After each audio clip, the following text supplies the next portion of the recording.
The Life Outdoors radio show with Nate Bailey. Everything you need to know about hunting Southern Oregon. Wake the wild within.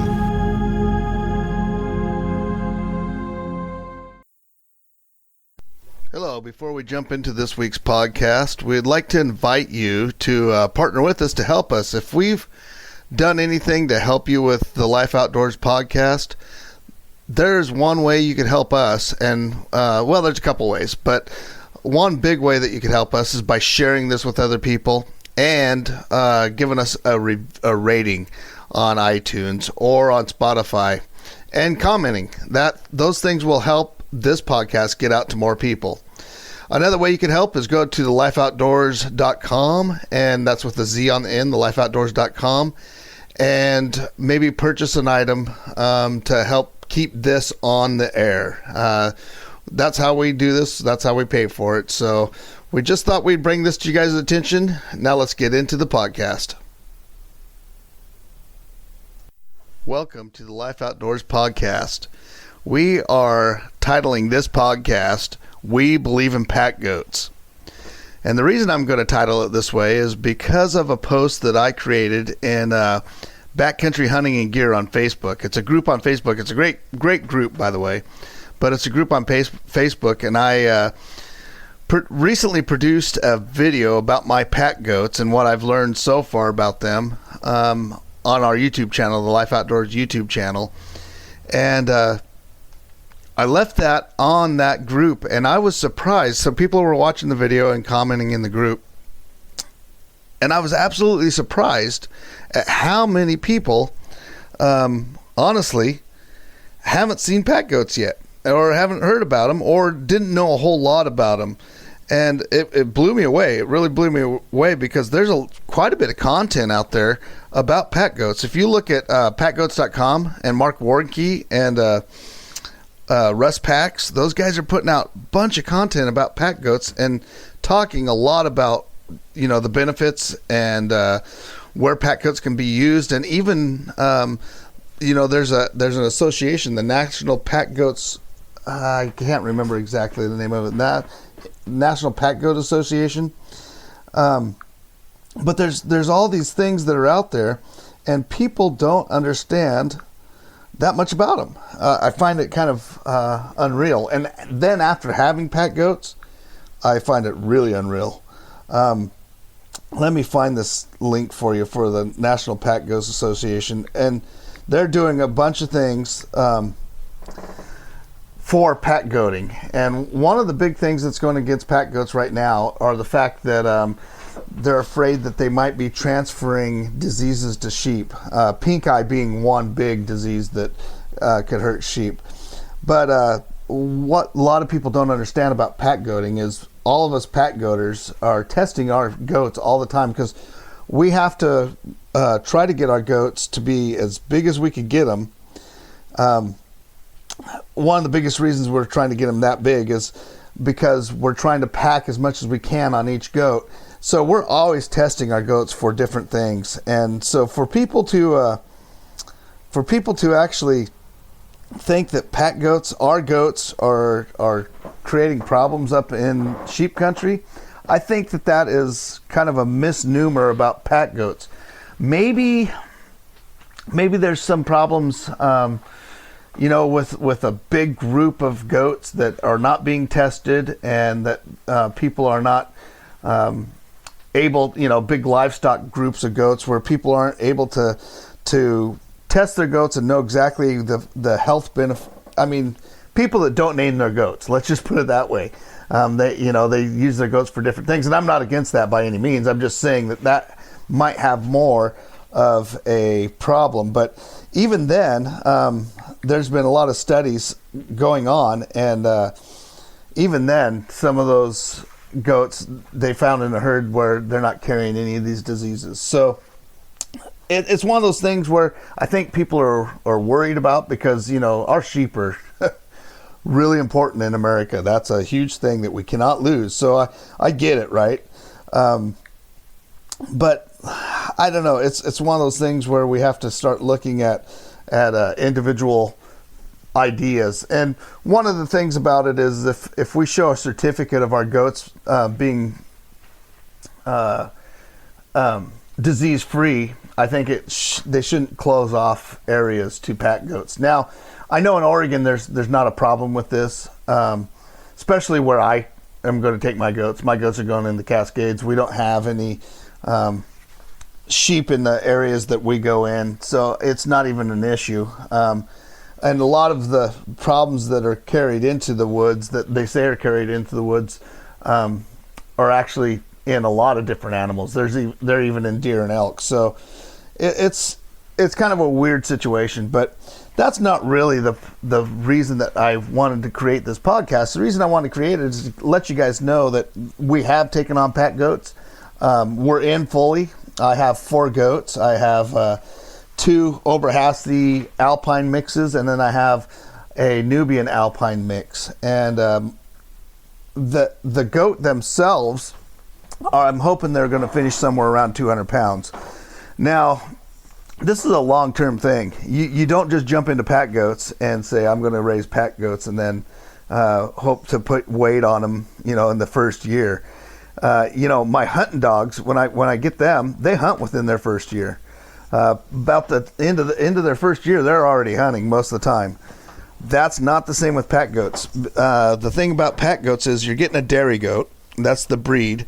You're looking for a certain conformation. If you guys don't know this, there's a great course over on Mark Warnke's packgoats.com, and that course is really good about trying to pick a pack goat.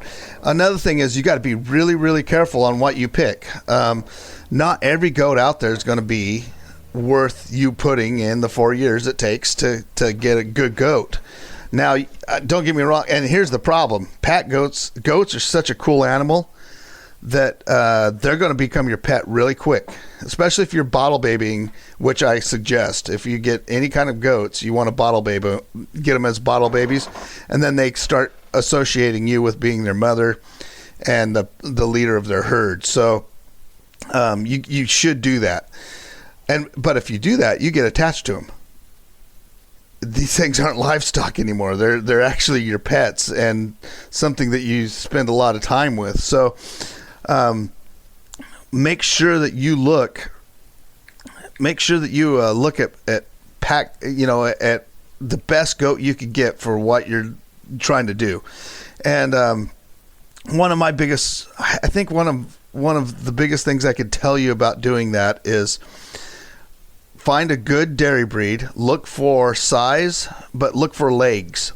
And Mark goes through this. Mark's the one that has pretty much brought a lot of this information to bear.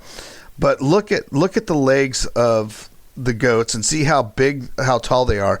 They should be taller than the body. Another thing about them is there's certain conformation. I'll let you get Mark's videos and go through the conformation, but basically what it comes down to is you want to look for a goat that's going to be sturdy in the back end and can not so much sturdy, but has the right geometry that can handle the shock of going through the woods. Because if you're going to do pack goats, there's only one reason to do them, and that's to get stuff through the woods. And it's National Pack Goats Association, I think is what it is. Well, I'll put the link in the show notes, but and then packgoats.com, I'll put that link in there too. But that's not really what we're here for. What I'm here for is I'm going to give you 3 reasons why I think pack goats are the ultimate packing animal for us backcountry hunters that run these elk camps and run a spike camp.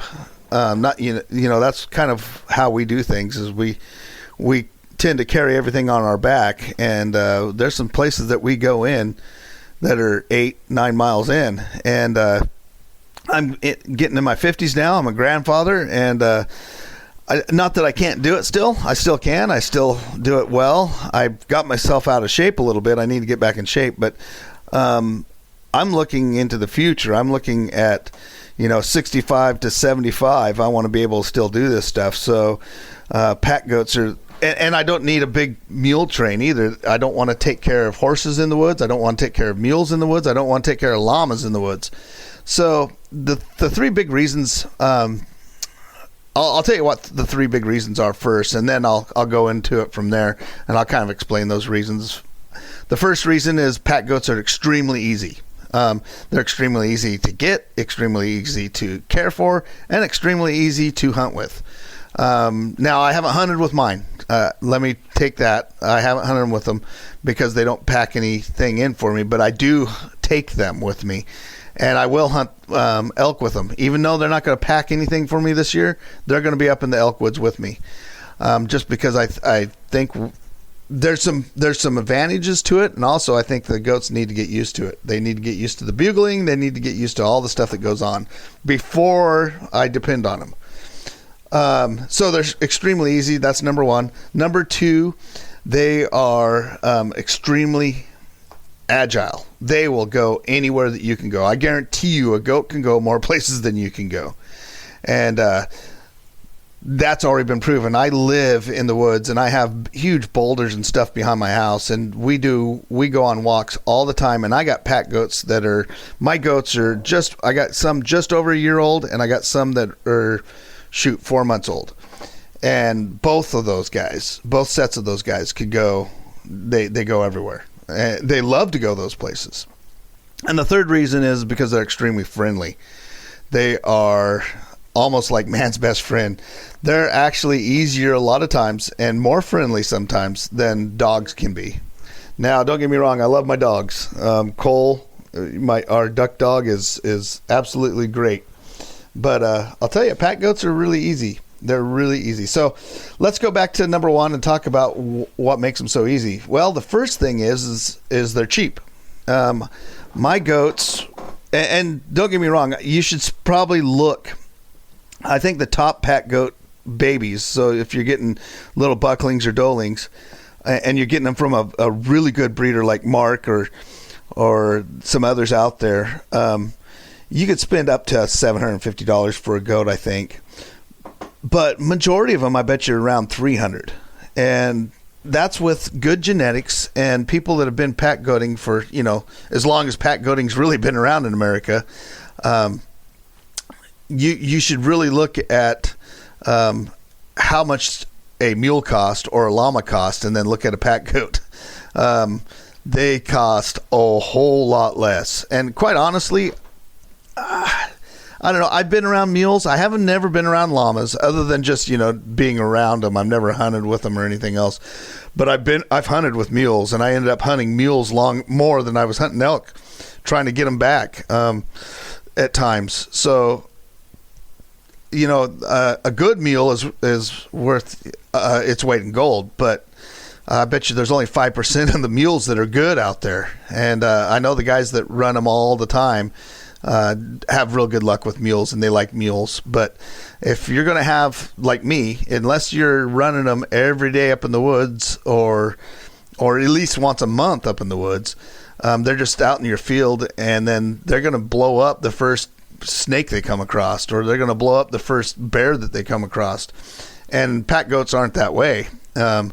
My goats, if something comes, so we've had several occasions when neighborhood dogs came in while we had the goats out, and those kind of things, and while we were walking them, and the first thing they do is run to you. They don't run back to the trailhead, and they don't blow up, and they don't get all freaked out. They run straight to you, and then they circle you. Mine circle me and look straight ahead at the danger like they're going to protect me. And of course, they're looking for reassurance from me at the same time. But that's the cool thing about pack goats. Another easy thing about them is you don't have to pack food in for them. Now, that being said, we pack some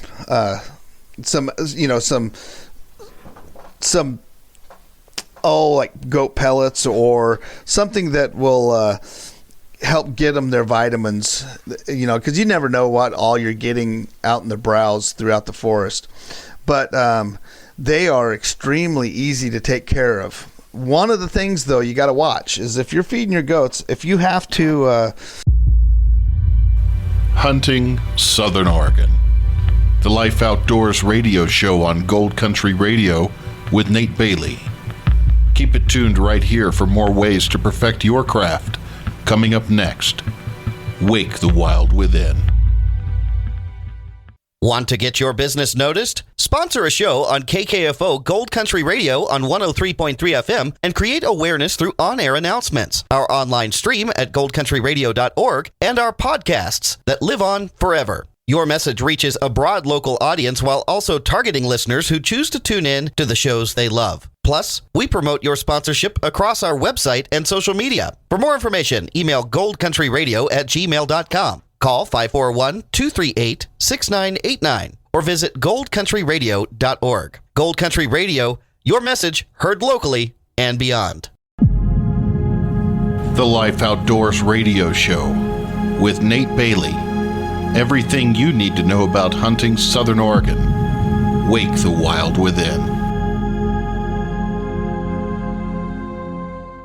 Worry about, keeping your goats in a small space or not in a wooded area, not in the same kind of ground that you hunt in. When you do take them out and they start eating all this green stuff, if you've just been feeding them hay, they're not going to be used to it and they may bloat on you. That's the one thing. Well, and all animals. That's not just goat specific, but that's all animals. But I ran across a guy who, matter of fact, he was taking his goats in the same place that I'm really looking to take mine, and he had to come out because he had a goat bloat on him. So, and that's what that is from having a goat that's staying in a barnyard and you're feeding it hay all the time, and it never gets to eat any kind of wet, forage, because wet hot forage, that has a lot of nutrients, creates a problem for goats because it'll ferment in the rumen. So if you,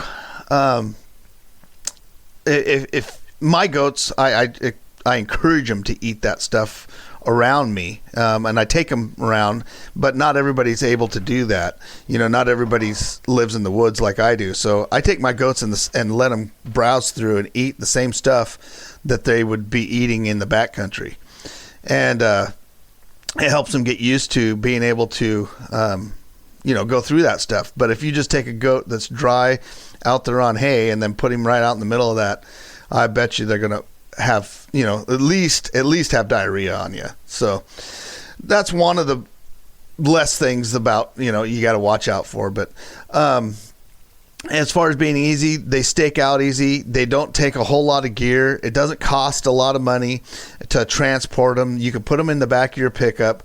They, a good size pack goat's going to haul around 50 pounds.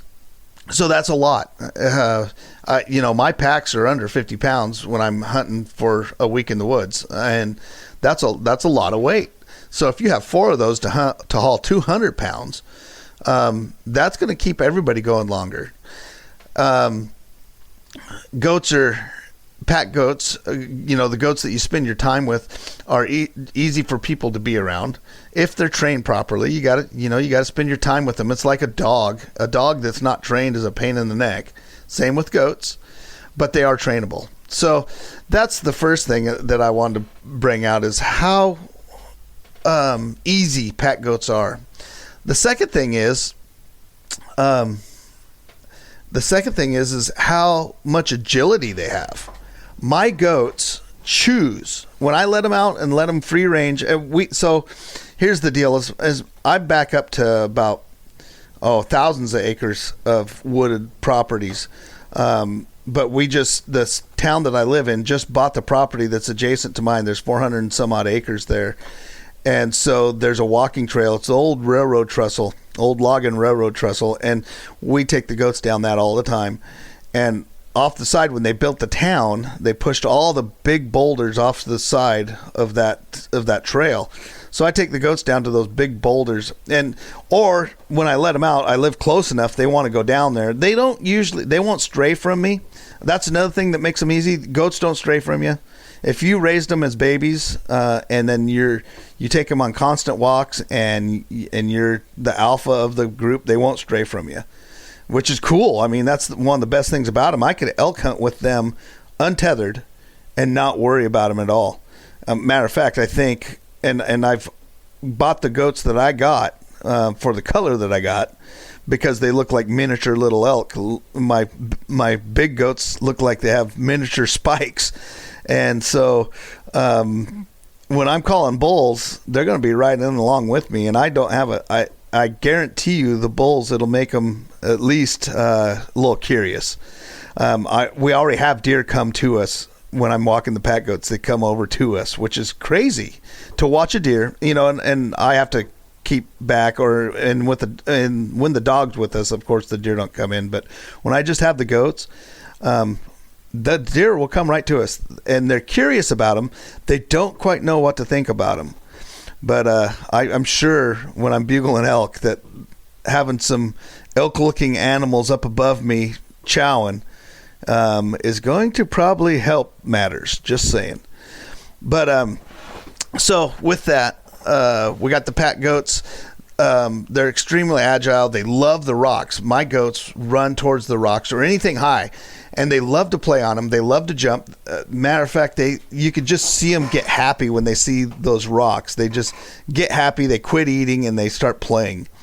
And they will go through just about anything. Another thing is, if you have a barnyard goat, you got to give him something to play on and make it really real for him. A gray log that when it rains, it's going to get slick. Because they get to where they get used to that. They get knowing that. Like we got some big rocks that have moss on them, and the goats know with that moss on them that when they jump on it, that if they land in the wrong spot, it's going to slide off and they're going to fall off.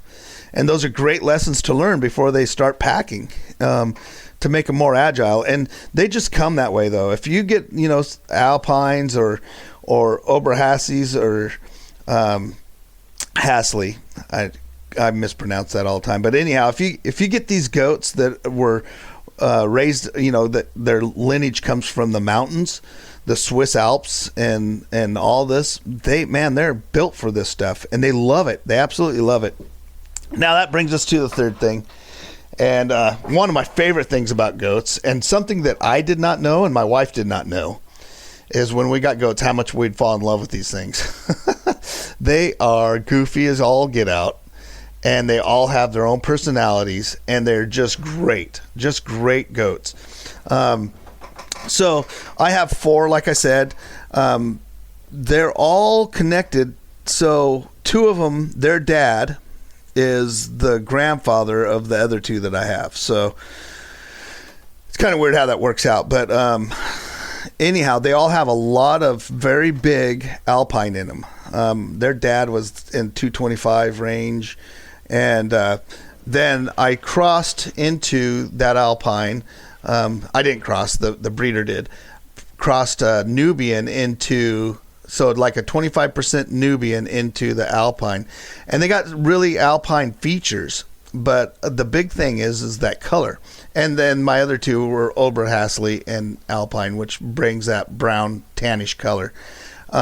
That's something that I think is very important for my goats, because even if I have to tether them or whatever, when I'm moving through the country, in elk country especially, there's always going to be elk getting glimpses and things like that of you, and I don't want a bunch of white animals out there flagging everything, because if you look in the woods, everything that's white in the woods equals danger. If you look at white-tailed deer, when they flap their, or even a blacktail, when they put their tail up, it's white, and that's because you can see it easily.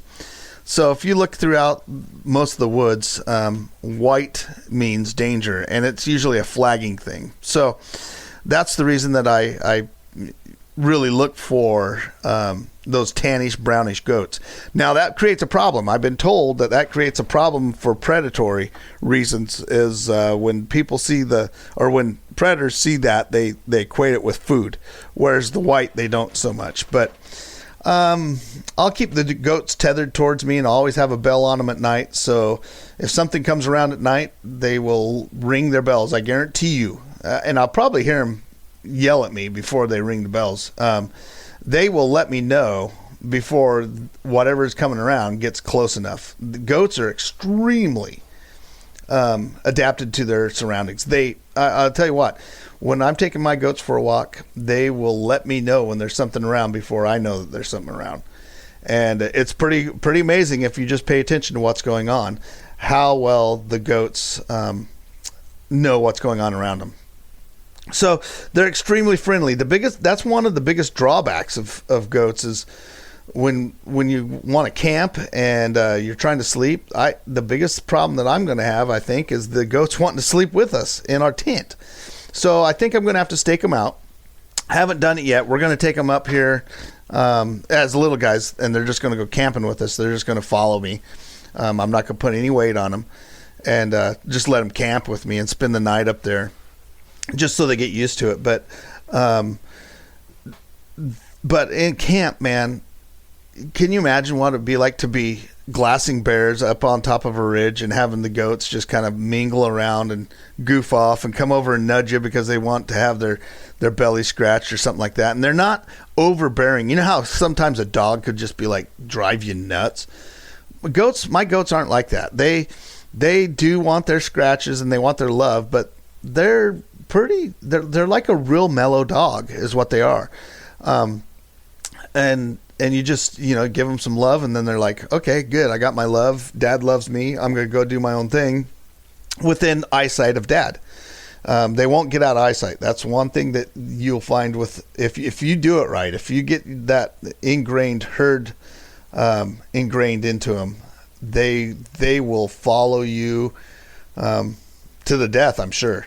I mean, and I say that I'm pretty sure, because whenever, a strange dog or something comes around, they come back to me and circle me, and they're ready to fight. And so it's really cool to see that kind of thing go on. Another thing, a lot of people look at these goats and they think, oh my gosh, those are, they don't have any idea of what they're doing. They're just an animal, just a stock animal. That couldn't be further from the truth. Each and every one of them has their own personality. We have Bo, which is our leader, and he looks mostly alpine. He's got big horns, and they sweep out a little bit, but they sweep real tall. And then we have Melvin, and his name was Arrow when we got him, so it was Bo and Arrow, but we changed his name to Melvin. And the reason we changed his name to Melvin is because he acts like Melvin on Madagascar. You guys, if you've ever seen it, he's always worried about everything. He's kind of like the mother of the group. He's always watching the other ones, always making sure that there's no dogs around. He's always nervous. He always seems nervous about what's going on around him. Now, Bo, he could care less. He if something comes really close, he'll whack it, but he could care less. And then we have Whiskey and Rye. And Rye, Whiskey and Rye are our Nubian mixes, and Whiskey is he's probably the sweetest goat that we've ever had. There's times when the other goats will be out feeding, and he's over there just wanting to get his love from you. And then Rye, I think, is going to be the second command once he gets the size to be able to beat up on the other ones. Because he already is challenging the bigger goats, and to have a little guy doing that, and I think he's just that goat. He's got that leadership quality in him, which is good, because I would like to see him take lead. He won't take lead over Bo, but I would like to see him at least be up in there, because it just makes a good. He follows me and listens to me really well. So those are the reasons that I really think that pack goats are probably the ultimate, especially the bow hunting, backcountry, off your back kind of stock animal. I'm telling you guys, they are super easy to take care of. You won't have to pack much food, just some supplements, and then water. They're like camels when it comes to water. They get most of their water from their food, and then they're completely agile. They will go anywhere. They'll go as many places as you could go. I guarantee you that they'll go more places than you could go. And then, of course, they are the friendliest animals that I've ever had, as far as, other than dogs. I think they're right alongside dogs as far as how friendly they are. But with that said, there's going to be a whole lot more. I'm going to go over a whole lot more of pack goating on this podcast. I need to get Mark on here and Rust. on here from Rust Packs, and I need to get these guys talking on the podcast and let you guys know a little bit about, because I tell you what, these guys know way more than I do. I just started getting into this, and those guys are the experts in it. And it's a small community, but people are helping people in this community, and I think it would be a great thing to get those guys on here and share some of their knowledge with you. And if you're looking at maybe extending your seasons like I am, that's basically what I'm looking at. Or maybe you want to have something to help you pack the meat out. Pack goats are really super easy. They're easy at home. They're easy out in the woods, and they're easy just to be around. So hopefully that helps you guys. I'm going to bring some more of this stuff out. I'm going to talk specifics here pretty quick as I learn them. So this is stuff that I'm going as I'm learning. I'm not trying to say that I know anything. What I'm trying to say is I've learned this so far about the pack goats, and I'm going to continue to do that as I keep continuing to learn. So with that, I appreciate you guys listening, and please subscribe to this podcast. We will keep bringing all the great stuff that we bring to you, all the instructional, all the help, all the spiritual instruction, the stuff that we bring through our Bible studies, and the stuff that we bring through just our plain hunting, and how we like to share it all with you, because we believe that it all was created to be shared. So with that said, thanks for listening, and until next time, keep living.